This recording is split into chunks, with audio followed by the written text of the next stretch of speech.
E Daniel Souza, aparentemente, Índia e Paquistão estavam confiando que o fim do mundo viria aí pelas mãos de Rússia, Ucrânia, Estados Unidos, Donald Trump, Vladimir Putin. Tá demorando, né? Israel, né? Porra, Gaza e tal. E tá demorando e tal. Eu acho que Índia e Paquistão resolveram dar uma acelerada. Pô, vamos fazer alguma coisa aqui para acelerar logo esse apocalipse. E nessa quarta-feira, Daniel, no dia de hoje, a Índia atacou territórios na Caxemira paquistanesa e no próprio Paquistão. Aliás, os ataques, Daniel, os ataques indianos ao Paquistão atingiram a província de Punjab, né? Lembrando que tem Punjab na Índia, mas tem Punjab também no Paquistão, faz fronteira ali com a região da Caxemira, que é simplesmente a região mais populosa do Paquistão. A gente está falando sobre uma região, Daniel, com 127 milhões de habitantes. Assim, são poucos países do mundo que têm uma população maior que essa. Essa é só a população paquistanesa no Punjab. Lembrando que a população paquistanesa é de 241 milhões de pessoas, é consideravelmente maior, inclusive, do que a própria população brasileira.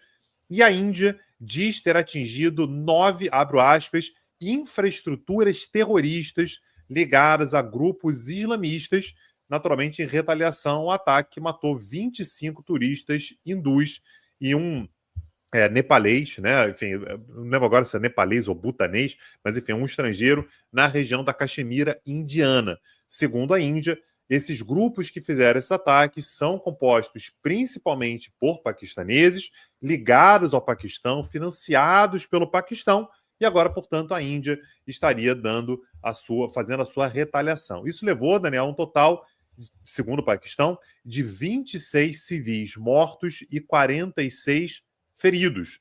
Segundo Islamabad, segundo o Paquistão, nenhum dos alvos atingidos pela Índia era de terroristas. Nenhum. A Índia, no entanto, diz que fez de tudo para evitar atingir civis e que grande parte dos mortos eram pessoas ligadas a grupos extremistas.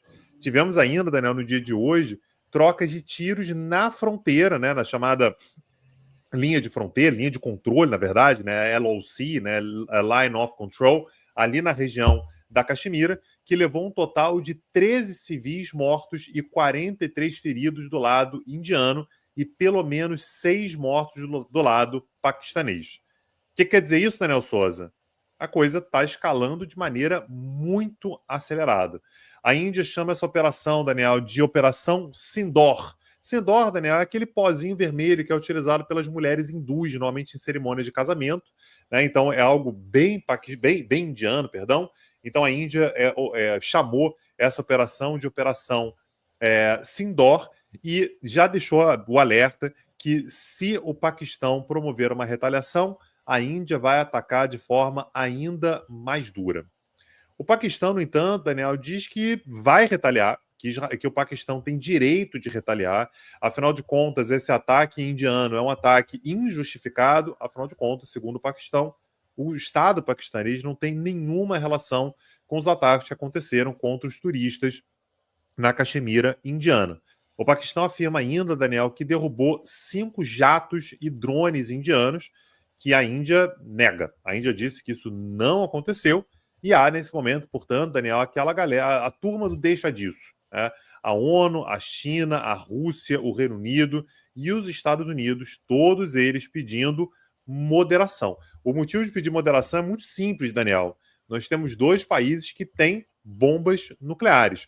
Quando a gente pensa nesse antagonismo dos últimos anos entre Estados Unidos e Rússia, ou no histórico antagonismo entre Estados Unidos e União Soviética, a gente está falando sobre países que tinham ogivas nucleares e que faziam de tudo para evitar um confronto direto.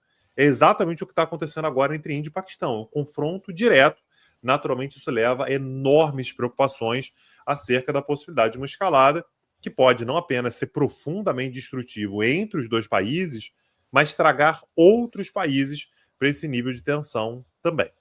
Naturalmente, tudo isso leva a impactos não apenas securitários, mas também econômicos.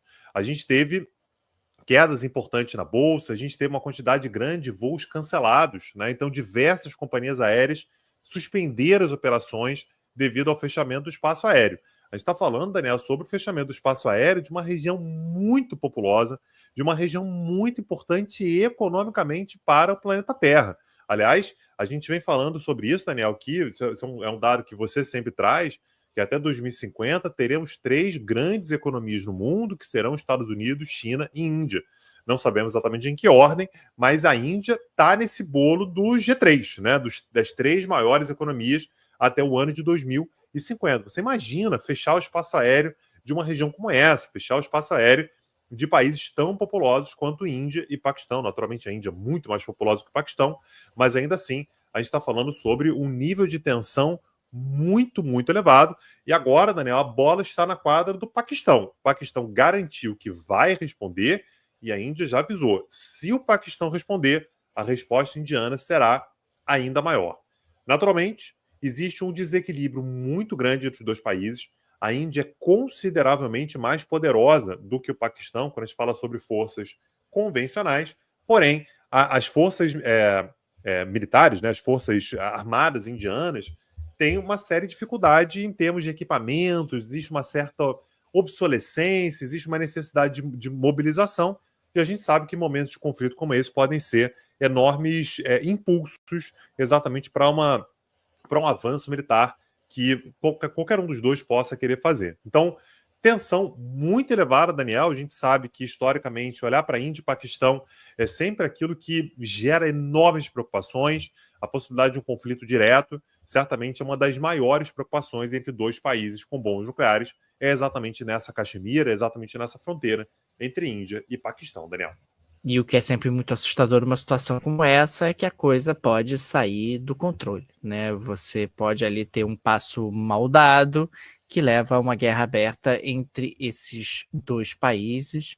Me parece que até o presente momento a preocupação do Paquistão é não sair desmoralizado, mas ao mesmo tempo também não entrar numa guerra aberta com os indianos, uma vez que a Índia é militarmente mais poderosa do que o Paquistão, e a Índia está naquela postura, olha, Paquistão, eu sou mais poderoso que você, então aceite, resuma-se a sua insignificância e deixa eu sair por cima nessa situação que nós dois estamos metidos. É claro que a gente está falando aí de um cenário onde não me parece que o objetivo dos dois países seja entrar numa guerra aberta, até porque existem armas nucleares envolvidas potencialmente, mas é um momento onde você tem ali uma tensão muito forte e a possibilidade de escalar, a possibilidade de eventualmente sair do controle. Agora, falando ainda sobre Índia, nós tivemos aí o anúncio de um acordo comercial entre Índia e Reino Unido. Nós chegamos a destacar alguns episódios atrás aqui no Petit Jornal que esse acordo estava no forno e ficou pronto, o acordo foi celebrado, foi anunciado e foi comemorado pelos dois lados. No caso do primeiro-ministro britânico, o Keir Starmer, nós tivemos aí, segundo ele, o maior acordo comercial que o Reino Unido concluiu desde que saiu da União Europeia, mostrando aí uma grande importância nesse acordo comercial. A Índia tem tido aí um crescimento econômico esplendoroso ao longo dos últimos anos. Há uma tendência de continuidade nesse crescimento nas próximas décadas. A Índia já tem uma economia maior do que a do Reino Unido. Os indianos vêm fazendo pesados investimentos ao redor do mundo, inclusive no Reino Unido, inclusive comprando empresas britânicas.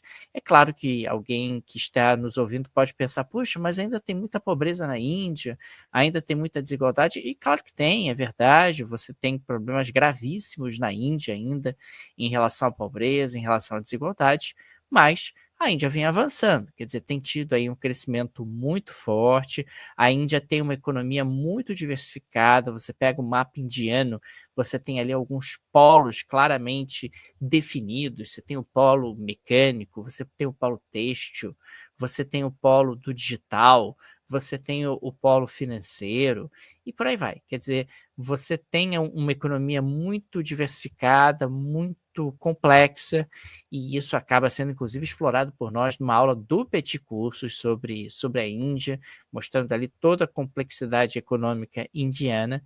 mas o que acaba acontecendo é que a gente está num cenário onde as tarifas impostas pelo Donald Trump têm empurrado muitos países a buscar alternativas e a celebrar acordos comerciais. Esse acordo comercial entre Índia e Reino Unido é um acordo comercial até bastante natural. A gente está falando de dois países que têm uma relação histórica, uma relação muito próxima, né? A Índia foi parte ali do Império Britânico até o final dos anos 40. O Reino Unido é, em grande medida, responsável, né, Tanguy, por essa confusão que a gente falava há pouco sobre entre Paquistão e Índia, né? Os dois faziam parte ali daquele grande condomínio indiano britânico, e você teve ali uma separação bastante complicada, ou trocas de populações, tudo isso organizado pelos britânicos, mas de qualquer maneira acho que é um marco importante esse acordo comercial que deve intensificar de forma significativa o comércio entre os dois países aí que estão buscando alternativas dentro de um mundo onde o tarifaço do Donald Trump se impõe como um elemento de incerteza muito forte.